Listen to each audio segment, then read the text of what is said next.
Jadi sebetulnya tidak ada perintah spesifik dari agama untuk melakukan sunat perempuan. Kalau laki-laki wajib. Kalau laki-laki itu sunnah ya, sebagai ya sunat artinya teladan dari. Aku baru tahu Gus. Tahu gitu kan saya masih punya opsi. Kalau kamu menasihati orang lain justru kamu membuat merasa diri kamu lebih baik daripada orang yang kamu nasihati. Sebaiknya kendalikan. Itu menurut saya ya harus dilakukan penelitian secara empirik sih. Apakah orang yang haji sekarang ini ketika pulang bener nggak jatuh miskin itu? Gue bilang lu kan, Kok cuma? si Budi cuma hafal Al-Fatihah. Kalau Gus Ulil bilang, untung masih hafal Al-Fatihah. Iya. Tadi kan misalnya kata Gus Ulil kayak ya konservatisme punya kecenderungan untuk menjaga tradisi, tapi kan tradisi yang dipilih nggak asal dan bisa diubah gitu. Tapi kan fakta di masyarakat Indonesia aku masih ngelihatnya tuh konservatisme yang destruktif. Mungkin ini sunat perempuan tuh masih ada loh, Gus, di Jakarta bahkan itu masih dipraktekkan dan masih didakwahkan, dan itu bukan cuma di kampung-kampung gitu. Itu kan maksudnya itu udah jelas-jelas budaya yang destruktif ya, tapi masih dilanggengkan gitu. Terus mungkin sama nyambi ini juga deh yang tadi pengawal perubahan. Nah, menurut aku yang bikin dalam konteks Indonesia yang bikin kita susah maju dan susah pintar secara kolektif itu karena setiap ada perbedaan atau perubahan dikit dikawal gitu. Jadi kayak seolah kepentingannya tuh bukan kemajuan intelektual atau kemajuan peradaban, tapi kepentingannya ya itu untuk melanggengkan otoritas, untuk supaya yang tua-tua ini gitu tetap berkuasa aja gitu, tetap suaranya didengerin gitu. Menurutmu Kemela, otoritas itu diperlukan nggak? Dibutuhkan nggak? Dibutuhkan of course. Tapi ya to some extent, maksudnya tidak sampai pada batas membuat kita jumut, membuat kita stagnan gitu. Apalagi sampai mundur ya. Kalau yang aku pantau, tadinya aku relatif optimis sebelum aku jadi konten kreator ya. Setelah jadi konten kreator, aku kan ngelihat jadi respon audiens ini adalah representasi publik ya. Itu suram sekali. Dan nuansanya sudah, aku melihatnya nuansa konservatisme yang destruktif kalau dibiarin gitu. Jadi emang harus, kayaknya kenyamanan itu harus diganggu. Ya. Dan media sosial dan teknologi digital membuat konservatisme yang destruktif itu punya etalase dan punya alat pukul yang lebih punya panggung yang lebih paten gitu ya sekarang ya dibanding dulu ya. Kurasa begitu. Dan kan nggak banyak kalau yang setuju sama konten aku, kebanyakan kan mereka akan menilainya, wah sebenarnya aku setuju tapi aku nggak pernah berani ngomong gini gitu. Karena kalau ngomong kayak gitu pasti digebuk gitu. Misalnya apa Kum? Kalau boleh dicontoh yang yang mencerahkan orang, cuma orang tuh nggak berani ngomong aja, banyak yang setuju cuma nggak berani ngomong. Misalnya apa? Salah satu aja. Apa ya? Apa ya, banyak banget. Kayaknya setiap apa yang aku omongin ternyata aku ketonjok deh. Pasti ada backlashnya gitu. Yang aku kira, yang aku sampaikan adalah common sense, ternyata bukan common sense gitu. Ternyata nyalahin aku. Bayang sih aku mengkritik misalnya ya tradisi pesantren, atau aku kadang ngeritik tradisi ulama, atau ya hal-hal yang berhubungan sama inilah, sama dunia dakwah, ibadah, dan mungkin yang relatif baru itu ketika aku ngomongin haji kali ya. Waktu aku bilang haji itu ekspresi hedonisme religius gitu. Dan maksudnya kita juga, maksudnya kita orang Indonesia nih kan miskin-miskin ya. Ya jamaah haji kita buat berangkat haji jual tanah, jual rumah, nabung puluhan tahun, mereka berangkat haji. Terus Saudi makin kaya karena kita jamaah haji terbesar gitu. Mungkin di situ itu juga lumayan tonjokan balik ke aku gede ketika ngomong itu. Meskipun itu memang hal yang masuk akal untuk didiskusikan kan dia. Iya. Ya aku kira itu biasa aja. Yang keselnya adalah kita udah nyumbang devisa, udah bayar hotel, udah bayar visa macem-macem. Pelayanan di airportnya sak mau-maunya dewe lagi kan. Hari pernah korban. Ya, umroh. 2 kali umroh politik dia tapi. Iya. Itu sak karep-karep dewe gitu Gus. Ya kan kita lagi ngantri udah panjang nih. Iya. Terus dia ngobrol sama temennya. Pergi aja dia gitu. Tawaf tuh tatapannya kosong gitu Gus kan. Iya. Iya. Terus selain itu kuota haji kan jadi lobby-lobby politik antara kita dan Saudi ya kan? Iya. Itu benar ya. Masalahnya dia punya Saudi punya privilege ya kan yang secara syariat di. Iya. Coba kalau pengelolaan haji dikelola kolektif oleh negara-negara penyuplai jemaah haji terbesar kan. Mungkin lebih berkeadilan itu Gus kan. Ya ini ide liberal ini kan ya. Ide liberal ya kan. Equality ya kan. Enggak market driven aja. Iya. Market driven dong. Iya kan? Itu. Nah, Atau Padasko driven tuh. Kemarin tuh. Gimana Bursa Efek kan. iya. Oke, ada 2 hal yang ingin saya saya follow up ya percakapannya. Pertama soal sunat perempuan ya. Soal sunat perempuan ini Agak lebih dekat Gus. ya, soal sunat perempuan ini sebagai praktek di dalam masyarakat Islam memang masih luas ya, masih berlaku luas sekali. Tetapi sekarang ini sudah mulai ada gerakan untuk melakukan peninjauan ulang ya. Ya contohnya misalnya Ibu Sinta Nuriyah Wahid ya, istrinya Gus Dur itu bikin program untuk memberikan ya penyuluhan lah tentang bahaya sunat perempuan ya. Program khusus untuk mencegah sunat perempuan atau FGM istilahnya ya. Kemudian di Al-Azhar sendiri di Mesir ada fatwa yang dikeluarkan oleh Darul Ifta Al-Misriyah, jadi semacam lembaga fatwanya Mesir, yang mengatakan bahwa sunat perempuan ini sebetulnya sesuatu yang berasal dari tradisi. Jadi sebetulnya tidak ada perintah spesifik dari agama untuk melakukan sunat perempuan. Kalau laki-laki itu sunnah ya, sebagai ya sunat artinya teladan dari. Aku baru tahu Gus. Tahu gitu kan saya masih punya opsi. Aku ketika divonis itu udah gak punya opsi. Sunnah dalam pengertian inilah teladan yang diberikan contohnya oleh Nabi, misalnya sunnah itu situ. Nah, padahal itu kan bisa jadi competitive advantage-ku kan. Lanjut Gus. Nah, ada fatwa dari Mesir yang mengatakan bahwa sunat perempuan ini tidak wajib. Dan bahkan mereka mengatakan jika sunat perempuan ini membawa mudarat atau bahaya medis, maka dia harus dilarang. Jadi artinya ya, ini contoh bahwa sebetulnya bisa ada peninjauan ulang lah terhadap tradisi, meskipun memang untuk membuat tafsir seperti ini bisa difahami oleh publik butuh waktu memang. Tapi sudah ada upaya untuk melakukan pembacaan ulang, ya, memahami ulang kembali tentang praktek sunat perempuan itu sesuai enggak dengan ajaran agama. Dan upaya meliterasi atau mendialektika itu juga mendapatkan pertentangan dari kelompok konservatif juga kan dianggap. Pasti tentangannya banyak. Nah, yang kedua soal haji ini. Soal haji ini menarik ya. Nah, kita ini kan bisa menganalisa sesuatu dengan berbagai sudut pandang.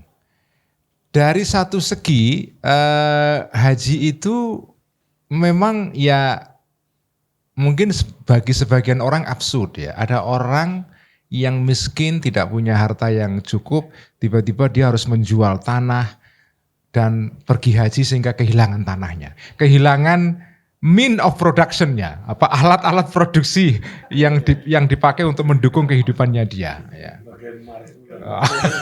Kalau pakai bahasa Marxis ya, mean of production-nya, kehilangan dia. Nah, tapi itu salah satu cara pandang saja. Bagi saya, pandangan yang lain, dari ini pandangan yang lebih saya pilih.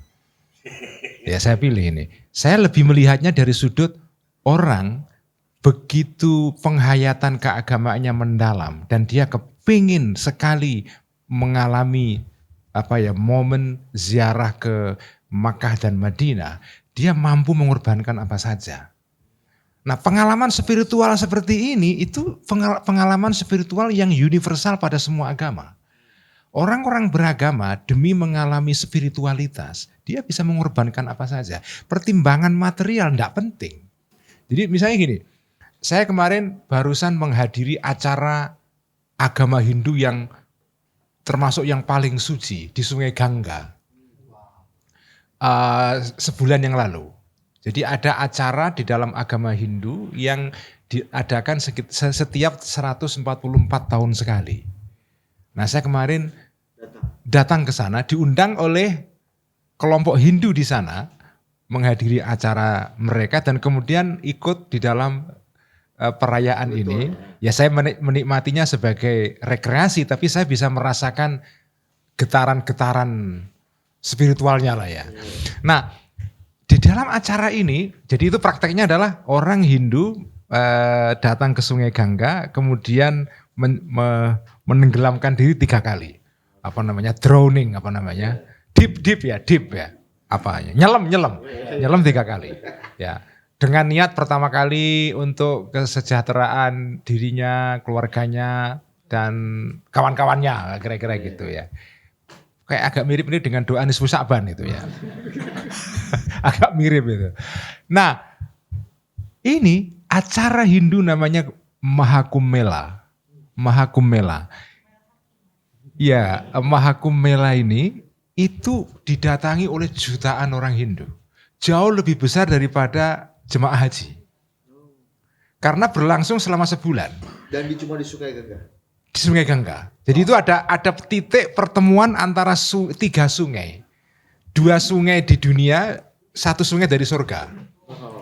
Jadi Sungai Gangga, Sungai Yamuna, dan Sungai Saraswati. Saraswati ini sungai yang imajiner, artinya sungai spiritual yang gaib ya.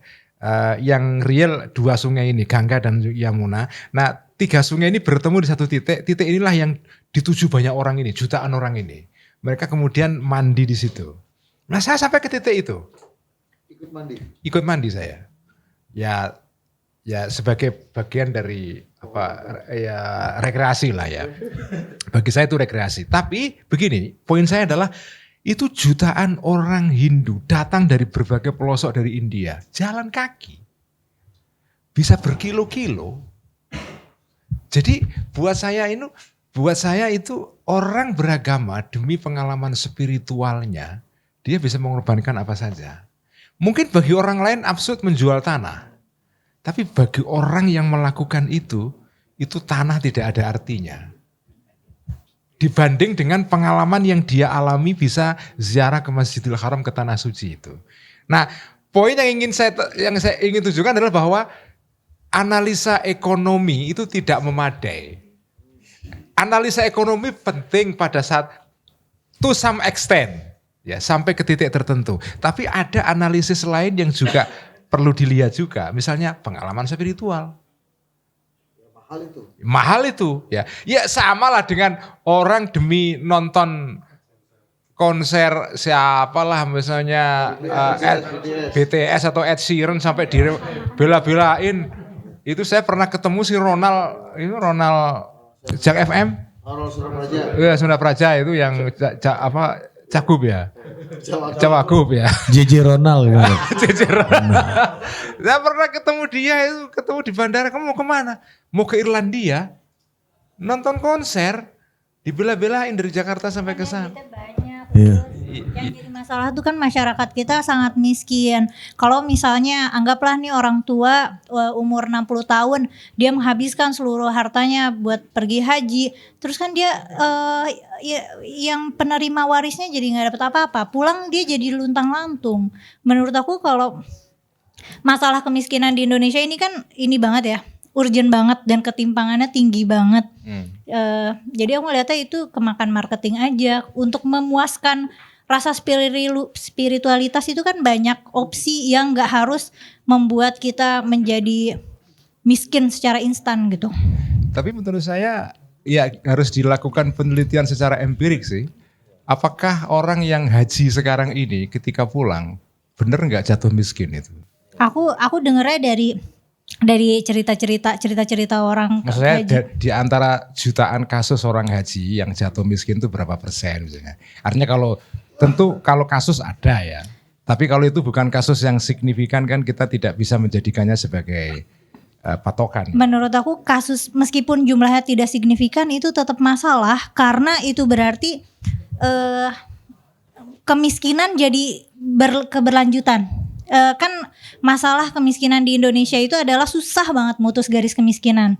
Nah, ketika orang tua kita lebih memilih untuk menghabiskan seluruh hartanya buat naik haji misalnya dibanding memperbaiki kualitas hidup keturunannya, itu akan jadi masalah yang panjang. Meskipun misalnya itu cuma di dalam satu unit keluarga, itu tetap masalah penting sih. Dan itu harusnya yang disampaikan oleh para pendakwah kita, bukan para pendakwahnya juga, ayo ini habiskan, pokoknya ini pakailah semua harta kalian berangkat ke tanah suci. Harusnya yang diajarkan adalah literasi keuangannya juga gitu. Misalnya menabungnya dengan lebih bijaksana gitu, jangan sampai pulangnya luntang-lantung. Apalagi ini kan lansia-lansia kan jamaah kita, yang mana mereka di akhir-akhir hidupnya mungkin butuh proper care gitu. Dan agak cocok sama Budi nih, kebutuhan spiritualitasnya maksudnya bisa disetir ke tempat lain. Termasuk kasus Sungai Gangga itu juga kan eksploitasi orang India juga. Yang elit ke Sungai Gangga yang jernih, yang di bagian hilir itu yang orang kampung-kampung di situ sampai sudah polluted banget sungainya gitu. Itu juga masalah di India gitu. Sementara yang orang elitnya dia bisa menikmati experience berendam di Sungai Gangga secara lebih, ya mungkin kayaknya Gus Ulil di tempat yang bagus deh, Sungai Gangga ya. Undangan. Kalau ibaratnya kalau Ciliwung tuh Gus Ulil tuh mandinya di Bendung Katulampa situ. Enggak, Gus, ya? saya berada bersama rakyat yang jutaan itu. Ya. Berarti di sungai yang butek itu Gus. Iya. Terus kok nggak takut sakit? Iya, buat saya ya saya nggak takut aja ya.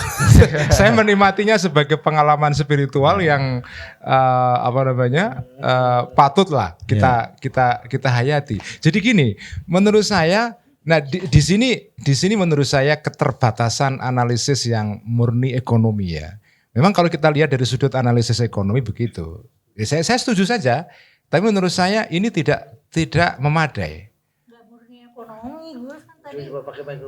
Kan tadi jalur spiritual opsinya kan bukan cuma satu-satunya haji. Tapi pengalaman spiritual haji itu nggak tergantikan.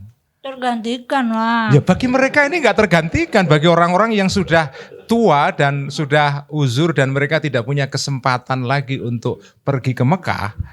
Itu kan karena dimarketingin, karena menurut saya nggak marketing. Menurut saya bukan soal marketing ini. Jadi penjelasan bahwa ini soal marketing saja. Ini namanya pendekatan ekonomi namanya. Saya nggak setuju itu.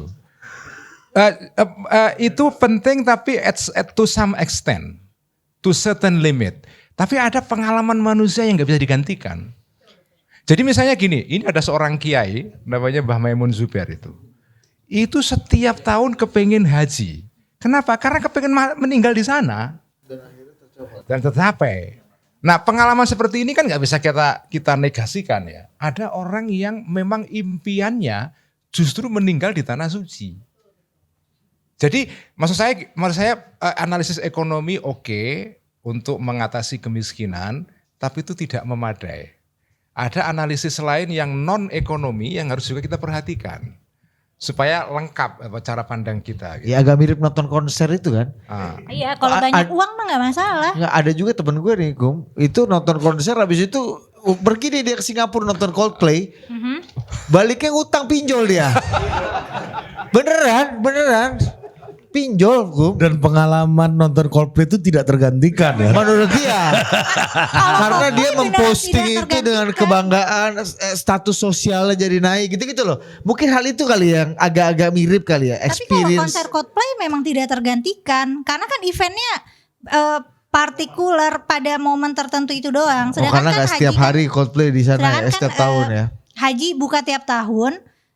Selain itu bagi yang mampu kan, ketika misalnya dia harus ambil pinjol atau menjual rumahnya atau menjual semuanya untuk haji, sebenarnya Oh, dia itu nggak yang kamu mampu. kritisi, Sebenarnya kan itu nggak menghalalkan mampu. segala Terus cara. harusnya kan idealnya haji adalah ketika kita di usia prima dan punya duit ya, punya tenaga. Tapi jamaah-jamaah kita mah udah miskin-miskin, itu hasil tabungan mereka puluhan tahun atau semua aset yang mereka punya, dan mereka berangkat di usia lansia. Ya. Jadi sebenarnya mereka sudah tidak mampu haji gitu. Padahal ada opsi uangnya bisa untuk meningkatkan kualitas hidup Generasi selanjutnya. Atau malah jalan itu nggak dipilih untuk memenuhi experience yang tidak tergantikan seperti Gus Ulil bilang tadi gitu. Padahal kalau menurut hitung-hitungan ekonomi dan neracanya Kumaila, mungkin warisan untuk anaknya lebih berguna gitu misalnya gitu kan. Iya. Kalau bisa dipakai itu kan Dan hitung-hitung ekonomi, kan haji pendekatan ekonomi. nggak bisa tergantikan karena kan ada haji badal. Nanti misalnya udah meninggal, misalnya nih aku nggak sempat haji, keburu meninggal, aku bisa berwasiat ke anakku untuk membadalkan aku haji gitu. Oke. Kalau mau ada ditanggapi. Ini perlu Saya ini pendekatan. ini sudut pandang yang berbeda saja. Oke. Ya nggak apa-apa. Gak apa-apa. Jadi nanti Sebagai konservatif yang Konservatifnya terbuka. Jadi akhirnya Kumaila membuktikan hari ini dia bertemu konservatif yang terbuka. asik kan? Jadi Memang ini harus sudut dilihat. pandang yang berbeda aja. Iya. Ya, dua-duanya valid. Valid, Dua-duanya valid. valid. Oke, Ya. Valid ya. Jadi nanti tinggal yang pendengarnya aja atau pemirsanya saja. Sesuai seleranya yang mana kan? Selera. Iya, Ada betul. konservatif yang tertutup kok di sini mau Masih ada nggak pertanyaan? Satu lagi terakhir. Oh boleh. Bu, kasih dulu mic. apa teriak aja. Kasih dulu mic udah. Nah, kan? Ibu nggak ini kan pinjol kan? Oh, tadi teman saya pinjol loh Gus demi nonton Coldplay. Kalau saya cuman kurang lebih menurut pemikiran saya, mungkin saya seumuran sama Gus ya. Ya kan? Jadi pola pikir kita atau mindset kita sama. Iya. Jadi gini, kalau ini kan mungkin generasi Gen Z atau milenium kali ya.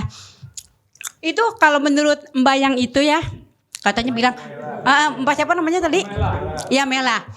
Itu kan ibaratnya kalau orang tua pergi haji, nanti pulangnya mungkin miskin atau lain sebagainya. Tapi saya pantau suka di lapangan, apalagi bidang saya properti, maaf ya. Itu maaf loh, orang Indonesia paling kaya loh di dunia. Itu saya pantau sendiri.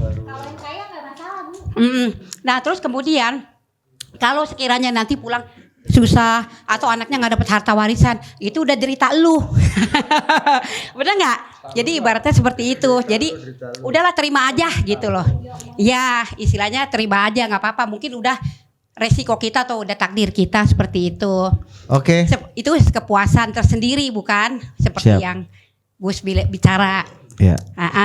Sama kayak kita ke DWP kali ya. Iya. Kemudian kalau untuk seperti konser-konser yang Singapura, tersendiri. iya yang Coldplay DWP tadi. itu ini dugem. Iya, Mas itu bilang tadi yang Coldplay itu ya. Ibaratnya kita kan harus sadar juga, apalagi kita ibaratnya sekolah cukup tinggi. Kan kita memanage keuangan kita. Kalau kita rasanya bisa, ya kita pergi, nggak usah dipaksa gitu loh. Itu pemikiran saya ya Gus ya. Oke Bu, Iya. terima kasih. Thank you ya. Ya. Tahu nggak dari tadi kita nyamain haji sama nonton konser. Itu kenapa tadi di awal poinnya haji itu udah kayak ekspresi hedonisme. Dan alasannya egois juga kan sebenarnya, karena ingin mengalami experience spiritualnya gitu. Betul. Experience spiritual. Ini pendekatan ekonomi, pendekatan tradisi. Ya. Apa? Gus Ulil konservatif yang terbuka, maka semuanya benar. Gak apa-apa ya kan. Oke juga. Silakan saya menentukan. Ya kan. Kalau Gus Ulil konservatif tertutup, Kumaila Kamu apa? Kamu bilang lebih penting Coldplay. Ya, kan. Gimana kau menyamakan Iya. sama kafir? Itu konservatif tertutup. Tertutup. Jadi gimana perasaan Kumela hari ini ketemu ternyata ada konservatif yang terbuka. Iya. Kan jarang-jarang kan ketemu kan. Ya, kalau di sistem pemilu kan proporsional terbuka ya. Kalau ini konservatif terbuka. Ya, coba kasih testimoni dulu soal konservatisme terbuka itu. Perlu ditularkan gak ini? Iya. Oh, justru itu yang diidealkan kan. Maksudnya kalau misalnya konservatif secara terbuka kan jadinya tidak ada masalah. Yang jadi masalah itu kan ketika konservatif yang destruktif. Iya. Ketika tadi Gus Ulil menjabarkan tentang liberalisme yang destruktif di barat sana, di sini yang aku terbatas pada pantauanku yang destruktif itu yang konservatif gitu. Ya. Nah kalau misalnya konservatifnya terbuka kan berarti tidak ada yang didestruksi. Berarti kita butuh liberal yang konstruktif, Gus. Iya. Bukan Dan- liberal yang destruktif. Iya. Dan kesimpulan kita adalah Gus Ulil kayaknya lebih berguna sebagai konservatif yang terbuka dibanding dulu liberal yang Enggak, progresif begini. ya. Kalau yang liberal, ya, menurut saya gini, perlu liberalisme yang lebih rendah hati. Coba. Ini dalam konteks Indonesia gimana tuh? Ya. Kasih yang contoh konkret aja. Jadi rendah hati dalam pengertian Masih ngunyah ya. Tuh abisin dulu ngunyahnya dulu. Coba lu ngomong dulu deh. Kasih Santai dulu kita tungguin. Nih Gus Ulil selesai lama ngunyah nggak akan bubar ini. Gus, teman-teman kalau mau makan silakan ya nasi kotaknya dimakan ya. Jadi menurut saya yang diperlukan adalah ya sebetulnya kerendahan ini dibutuhkan pada semua pihak. Pihak konservatif ya rendah hati, pihak liberal rendah hati, pihak yang lain-lain juga rendah hati. Dalam pengertian rendah hati itu adalah bersedia untuk mendengar posisi pihak lain. Nah, karena saya melihat banyak kasus ya di dalam liberalisme ini ada semacam arogansi gitu. Nah, kenapa arogansi ini muncul? Karena juga ada semacam perasaan membawa kebenaran. Truth claim istilahnya ya, jadi klaim kebenaran. Nah, setiap orang yang membawa klaim kebenaran itu memang ya alamiah sih ya, ada kecenderungan untuk merasa soleh, paling soleh itu. Dalam pengertian soleh itu paling benar ya. Nah, itu yang tidak boleh ya. Jadi semua pihak menurut saya tidak perlu merasa paling benar, tetapi perlu terbuka itu. Dan ini menurut saya kritik yang biasanya disampaikan oleh kalangan sufi. Nah, kalangan tasawuf itu, sufi itu biasanya itu. Bahkan kalangan sufi itu bisa mengatakan begini loh. Kamu ketika kamu itu menyuruh orang lain berbuat baik, nasihat itu, hati-hati. Karena orang yang memberikan nasihat kepada orang lain itu bisa memiliki perasaan bahwa dia lebih baik daripada orang yang dinasehati. Karena menasehati orang itu secara tidak langsung menempatkan kamu, standing moral kamu naik. Nah, itu di warning sama orang-orang sufi itu. Kamu jangan sampai kalau kamu menasehati orang lain justru kamu membuat merasa diri kamu lebih baik daripada orang yang kamu nasihati. Sebaiknya kendalikan itu. Kendalikan diri itu. Artinya jangan karena gini, orang yang terlalu banyak menasehati orang untuk berbuat baik itu kemudian merasa dirinya berada di atas ketinggian kan. Oh, ini penyakit konsultan politik ini. Itu memang tugasnya Blay. Iya, outputnya nasihat kan ini kan. Iya. Ini cuma untuk tataran praktis Gus. Nasihat yang terkendali itu gimana maksudnya? Ya, Contohnya?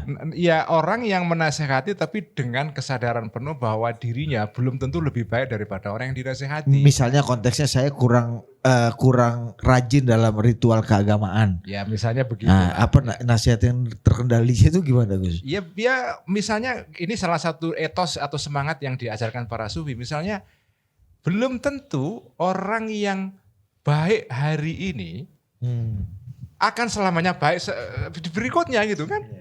Makanya dalam kalangan sufi itu kamu jangan sampai mentazkiyah. Raja itu memuji orang yang masih hidup berlebihan. Karena kita nggak tahu, kau puji hari ini, besok seperti apa kita nggak tahu juga. Tapi kalau orang sudah mati dan terbukti matinya memang dia sudah benar-benar orang baik, baru boleh kita kasih rekomendasi. Kayak pendukung Jokowi dulu dipuji kan.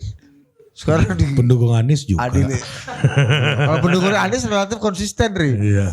Istiqomah. Iya. Pendukung Jokowi agak patah. Iya, ada yang kemarin Gus Ulil bilang tuh bagus banget nasihatnya buat lu. Apa tuh? Kalau gua bilang lu kan, Kok cuma? si Budi cuma hafal Al-Fatihah. Gitu. Kalau Gus Ulil bilang, untung masih hafal Al-Fatihah. Gitu.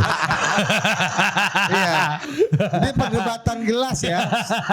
Setengah gelas kosong atau setengah gelas isi. Setengah gelas isi. Untung masih hafal Al-Fatihah. Lalu memang negatif kan. Aduh, si Budi cuma hafalnya Al-Fatihah, Gus. Katro deh kan. Karena wisdom konservatif terbuka ini kan. Untung masih hafal Al-Fatihah. Daripada kosongan. Itu kayak Haji Agus Salim kan. Iya. Ketika adiknya Iya, adiknya masuk ke Kristen ya, Katolik. apa Kristen lah ya, Kristen atau Katolik gitu. ya, pindah agama lah. Iya kan, ditanya wartawan ke beliau, adik Anda kena masuk agama bukan Islam. Ya, untung sekarang udah Percaya Tuhan. percaya Tuhan, kita makin dekat. Tadinya dia nggak percaya.